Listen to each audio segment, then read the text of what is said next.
G'day and welcome back to the channel. So in today's video, I want to show you how you can instantly improve your hamstring flexibility. And as a physiotherapist, I know how often people feel like their hamstrings are tight, but more importantly, have always felt tight. It's easy for us to feel like because you've had a tight hamstring for a while, that is just who you are as a person. It's a part of you, it's how you've always been. But we need to challenge those concepts because if we can give you some exercises to free up those hamstrings, we also need to talk about some conceptual things surrounding why those hamstrings are tight in the first place, so that you can also get to work on changing that dysfunction to allow those hamstrings to stop being tight long term. So the first exercise that I want to touch on naturally is a hamstring stretch. So the way that I'd like you to do this in this video is very, very simply.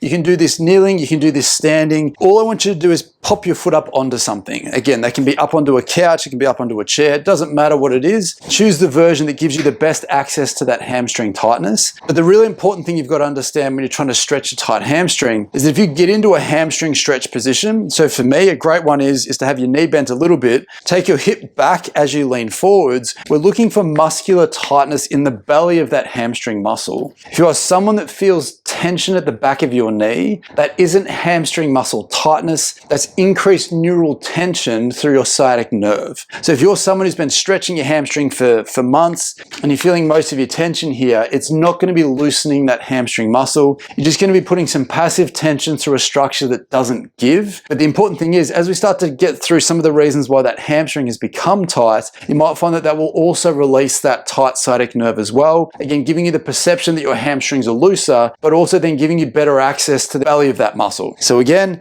being up nice and tall, taking your hip back with your knee bent a little bit, you should be able to maneuver yourself around to find some tension through the heart of that hamstring. If you do feel it more so through the back of your knee, bend your knee a little bit more, make it more of a hip flex position to try and bias that tissue. Holding the stretch isn't enough these days. You need to actively tense that muscle up. So that might mean squeezing your butt, pushing your foot down into the ground, even trying to pull your heel towards you a little bit. Essentially, we just need that hamstring muscle to tense up. Hold that for 5 to 10 seconds. The idea being is that it does get your brain involved, but when you stop tensing it while maintaining this position, it'll create this reflex where your muscle will give a little bit straight away. So then all we need to do is then just go further into that stretch than we did before. Repeat the same process of squeezing that muscle, making it work, holding it for 5 to 10 seconds, relaxing, going further. That released a fair bit for me, and repeating that process until you either get sick of it or you feel like you stop making progress. And so the second exercise that I think you can do to help instantly improve the mobility of that hamstring muscle is by using a ball to help either trigger point or shear free some of the tight soft tissue that might be there. And a great way to do this is you can do this sitting on a chair.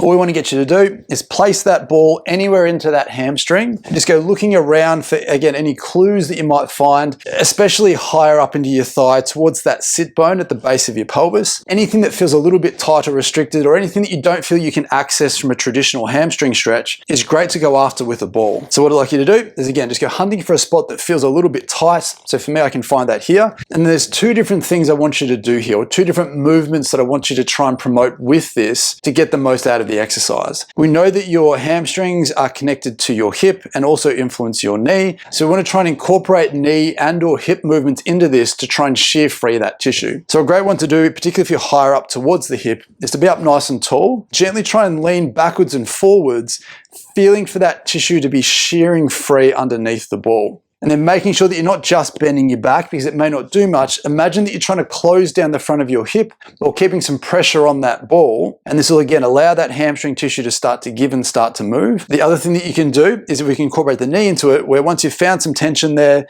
you can gently bend and flex that knee to again shear free the hamstring from below. And this is a really, really great exercise, specifically if you are getting some neural tension through the back of your knee. This can be a great way to find some of the tight spots that might be creating that neural tension and gently and respectfully encourage that tissue to free up. Just go hunting all the way around the outside, the inside, and the middle of that hamstring for anything that you might find is contributing to some of that hamstring restriction that a traditional hamstring stretch position doesn't quite access. So then the third exercise, again, starts to move away from treating the hamstring tightness specifically and more so to try and improve the function of some tissue that might be asking that hamstring to be tight. And one of those main structures tends to be that sciatic nerve. So what I want to give you now is an exercise that mobilizes that sciatic nerve to take some tension out of the hamstring and give it more of a chance to be looser on its own. And a really good one to do, and we've done this before on the channel, is one where, again, in this same hamstring stretch position, keeping our legs straight a little bit more this time, bending from the hip and bending the knee back. What we can do is, using our heel as a bit of a lever or a fulcrum, we can basically let our foot drop down and then pull our foot back off the ground again to really tension and relax the nerve as it comes down the back of that thigh. Now, this is quite a brutal but effective way to do this, so please make sure that you're not just sort of moving your whole body and bending your leg. Really lock the leg into a position and just use your ankle as the tensioner to really try and shear that tissue free as best as you can. If you can do this 10 or 15 times, making sure that you're up nice and tall, but hinging from your hip as far forward as you feel comfortable.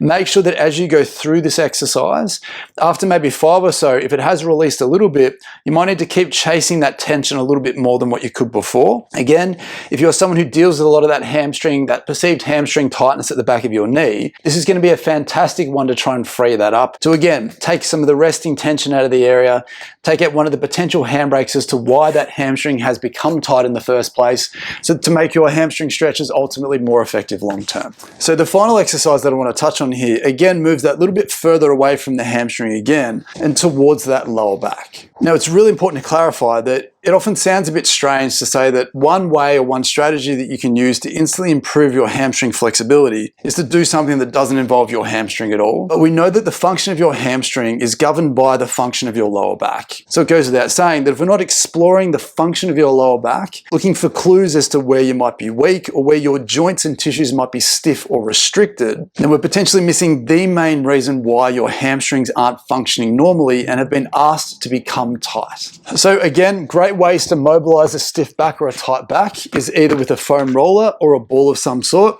We'll use the foam roller just to give you a bit more of a broader context of how you can sort of chop and change between things to improve that regardless of what it is. So how I'd like you to do this is we're looking to mobilize, or at least explore, the very base of your spine all the way up to the base of your rib cage, looking for anything in that area that is restricted. You don't have to have pain for this to be a problem, but you could have some hidden restrictions, some mechanical restrictions that you had no idea were there. We don't want to miss them. We want to go hunting for them, get rid of them, to again give your hamstring a fighting chance to loosen up long term. What I'll get you to do, just to support your neck here, I'll get you to bridge yourself up, just see that your shoulders and your head are relaxed on the ground. Then I want you to start with the roller right down the base of your back where it meets your pelvis. I want you to spend the most time on the areas that feel the most restricted. It can be both, but traditionally one side is a little bit more restricted. Spend more time on that side. Again, we're not rolling, and then all I want you to do is just gently relax. Let your pelvis and your hips drop a little bit just to tension it up. I want to give the tissue a chance to accommodate, give your brain a chance to feel safe here, to allow that tissue to give. What I'd also like you to do is, again, just try and tense the muscles in your back underneath the roller. The same principle as before, hold it for 5 to 10 seconds. The idea being that when you stop tensing it, it'll physically relax and reflexively give a little bit. You'll sink down a little bit deeper than what you could before. And then all I want you to do is just gently move the roller up a little bit higher, find the next point that feels a bit restricted and tight, choose the side that feels the stiffest, give it a squeeze for 5 to 10 seconds. When you relax, it'll give a little bit. Keep repeating that process, coming all the way up and down the spine as high as you feel you need to capture anything that doesn't feel soft and supple and comfortable. And by taking away those hidden handbrakes, you might instantly find that the function and the flexibility of your hamstring improves to some degree. So as always, if you did find this video helpful and insightful, let me know down below in the comments. Please consider liking the video and subscribing to the channel if you do like this content and you do find it genuinely helpful. But more importantly, I hope that was helpful, and I hope to see you in the next one. Bye.